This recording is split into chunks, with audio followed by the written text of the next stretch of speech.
Buen día, profesor. Nuestro grupo está conformado por Edward Méndez Novoa, Angie Juliet Martínez Vela y María Paula Jiménez Forero.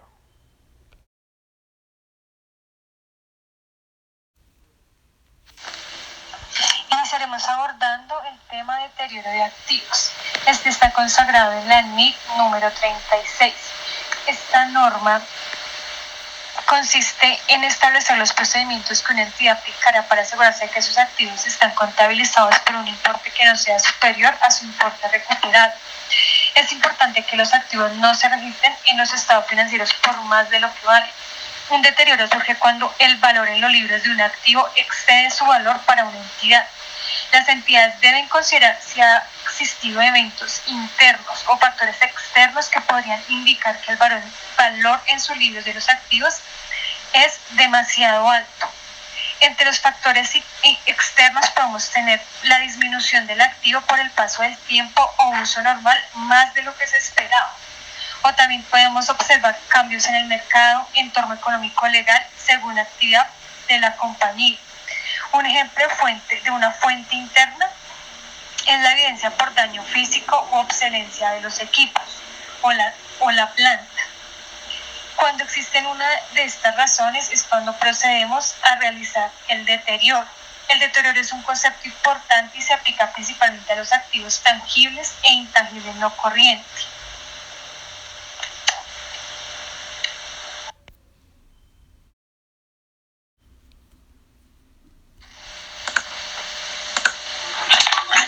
Entre las definiciones y conceptos importantes a tener en cuenta en esta NIC 36, tenemos pérdida por deterioro, que es el monto por el cual el valor en libros de un activo o una entidad generadora de efectivo excede su monto recuperable.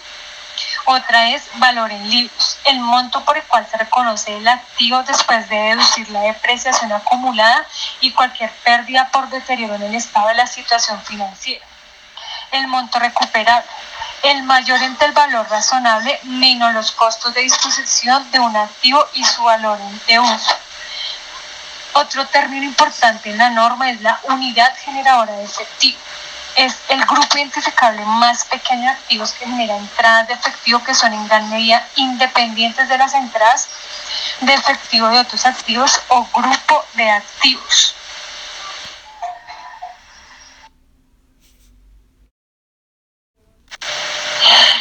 Traemos a colación un ejemplo de cómo calcular el monto recuperable. Con el siguiente ejemplo. Suraceites S.A. tiene una pieza de una máquina envasadora que está dañada. Entre la información que nos brindan, nos dicen que el valor razonable de la máquina es por 30 millones, el costo de venta 1.500.000 y el valor estimado de uso en la máquina de 28 millones. La empresa desea utilizar el activo durante el resto de su vida útil. Ahora bien, según la definición, el monto recuperable es el valor mayor entre el valor razonable menos el costo de disposición y el valor en uso. Siendo así, tomamos en cuenta entonces el valor razonable que es equivalente a 30 millones menos el costo de venta que es equivalente a 1.500.000, nos da como resultado 28.500. Y el valor de uso que según nos lo da el ejercicio es de 28 millones. Entonces, como el monto recuperable es el mayor valor entre el valor razonable menos el costo de venta y el valor en uso, nos fijamos que en este caso tomamos el mayor valor entre estos dos términos. En este caso el monto recuperable sería de 28.500.000. Un activo únicamente se recupera o por su venta o por su uso.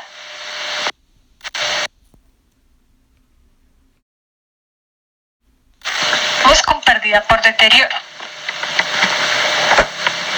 Si existe algún indicio de que un activo puede estar deteriorado, la entidad debe comparar su valor en libros con su valor recuperable. El monto recuperable, cuando es mayor que el valor en libros, no tiene deterioro. Pero en caso contrario, cuando la cantidad es menor que el valor en libros, es cuando existe pérdida por deterioro. Y como comentamos anteriormente, una pérdida por deterioro es el monto por el cual el valor en libros de un activo o una unidad generadora de efectivo excede su monto recuperable. Veámoslo en este ejemplo que traíamos. La máquina que tiene aceite se mantiene a su costo histórico. El valor en libros de la máquina está registrado en 31.500 y el monto recuperable que nos dio anteriormente era de 28.500. Ahora bien, los 31.500 menos 28.500 nos da 3 millones de pesos, lo cual es la pérdida por deterioro. ¿Cómo reconocemos la pérdida por deterioro en los estados financieros?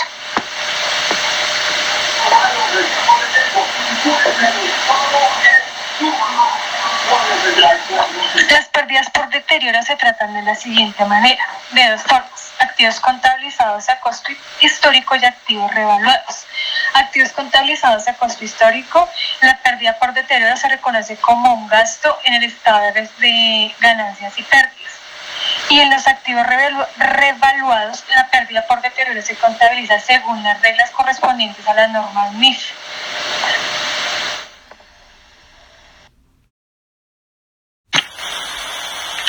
En el desarrollo de la guía también tenemos el desarrollo del tema del capítulo 6 del texto guía de la ACA Financial Reporting del libro de trabajo 2020. En este caso se mira el tema de ingresos y subvenciones del gobierno. Entonces, en primer lugar, pues definimos las subvenciones de gobierno, que son una ayuda gubernamental en forma de transferencias de recursos que se realizan a una entidad a cambio del cumplimiento, ya sea pasado o futuro, de ciertas condiciones relacionadas con las actividades pues, propias operativas de la entidad.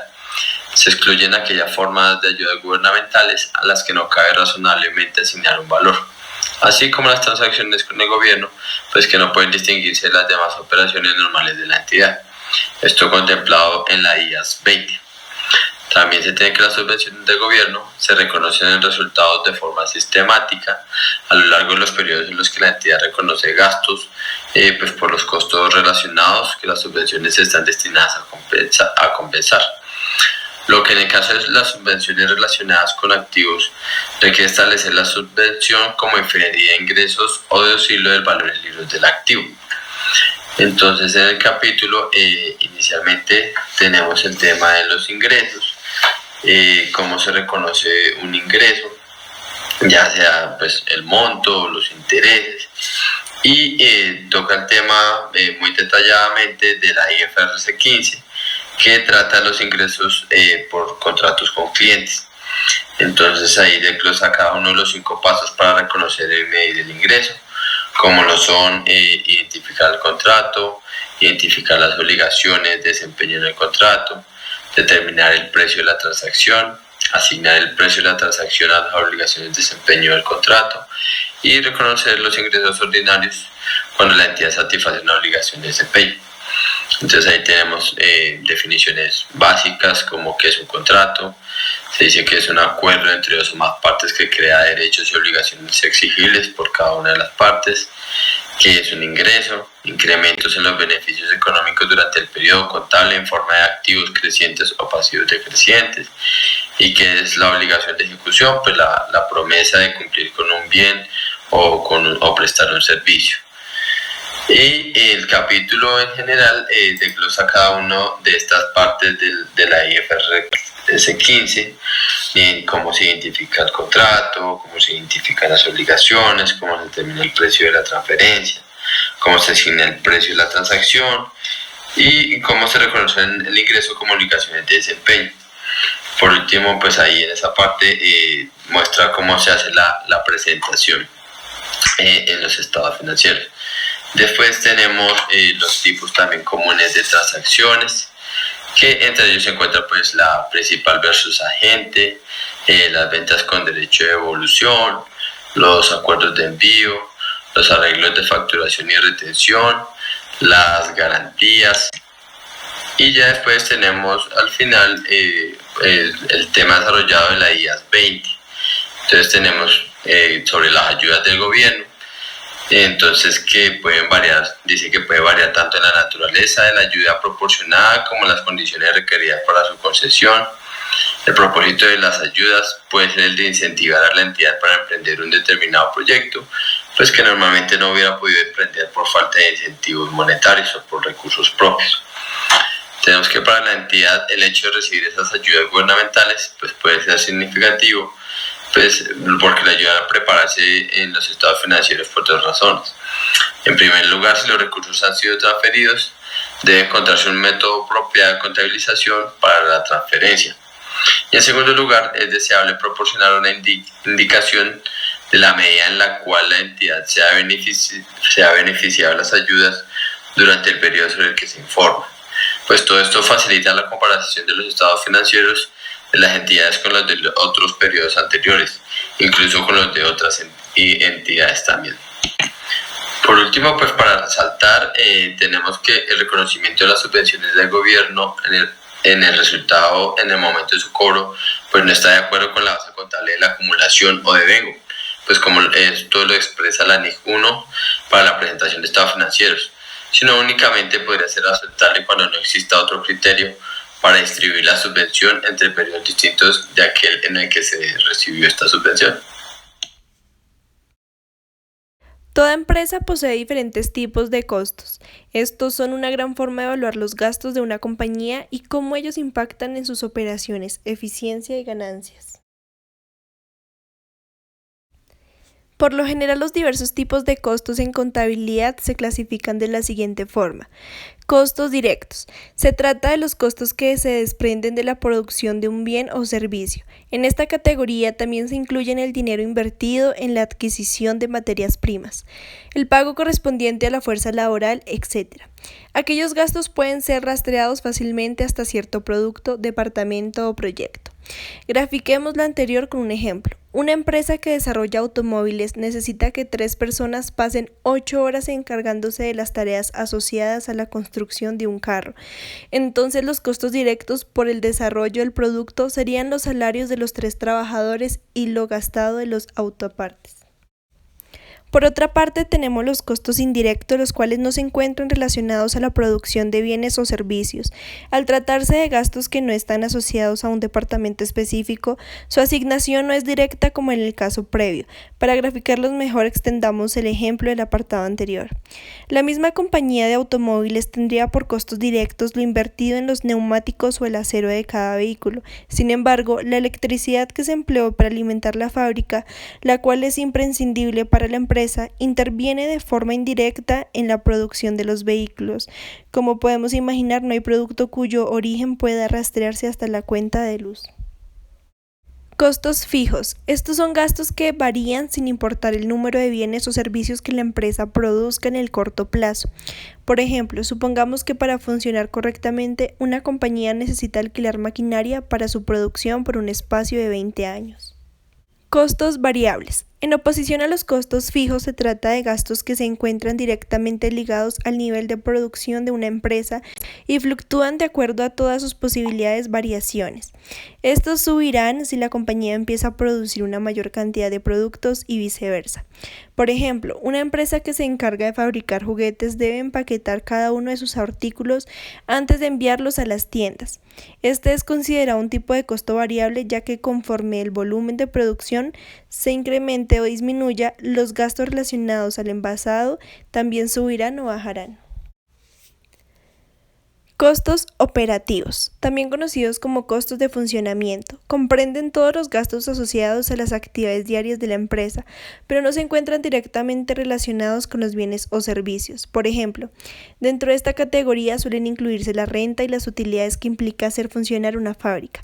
Es cierto que se trata de gastos que la empresa asume día a día, pero se clasifican de forma separada los costos indirectos que mencionamos anteriormente, ya que están ligados a la producción en cierta medida.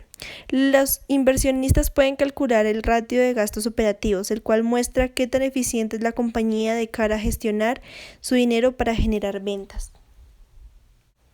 Costos de oportunidad. Estos son los beneficios de una alternativa a la cual se deja pasar cuando se realiza un cambio de elección. Por lo tanto, se trata de gastos que son más relevantes en eventos que se excluyen entre sí. Al momento de hacer una inversión, estos representan la diferencia de ingresos entre una alternativa elegida y otra que se dejó pasar. Para las empresas, los costos de oportunidad no se muestran en los estados financieros, pero son útiles en la planeación que se hace desde la administración. Tomemos, por ejemplo, a una compañía que decide comprar y no alquilar equipo nuevo para la fabricación de sus productos. En ese caso, el costo de oportunidad sería la diferencia entre lo invertido en equipo y la subsecuente mejora en la productividad versus cuánto dinero podría haberse ahorrado si el dinero se hubiese usado para saldar alguna deuda. Costos hundidos. Estos son gastos históricos que ya se han realizado y no harán ninguna diferencia en las decisiones actuales que tome la administración. También son vistos como costos que la compañía debe asumir y son tanto inevitables como irrecuperables. Una vez cumplidos, son excluidos de todas las decisiones empresariales futuras. Costos controlables. Estos son gastos que la administración puede controlar, por lo que desde allí pueden incrementarse o disminuirse. Generalmente se clasifican como costos de corto plazo que pueden ajustarse rápidamente. Ejemplos claros de ellos son la adquisición controlada de implementos para oficina, pago de publicidad, bono para colaboradores y donaciones a caridad.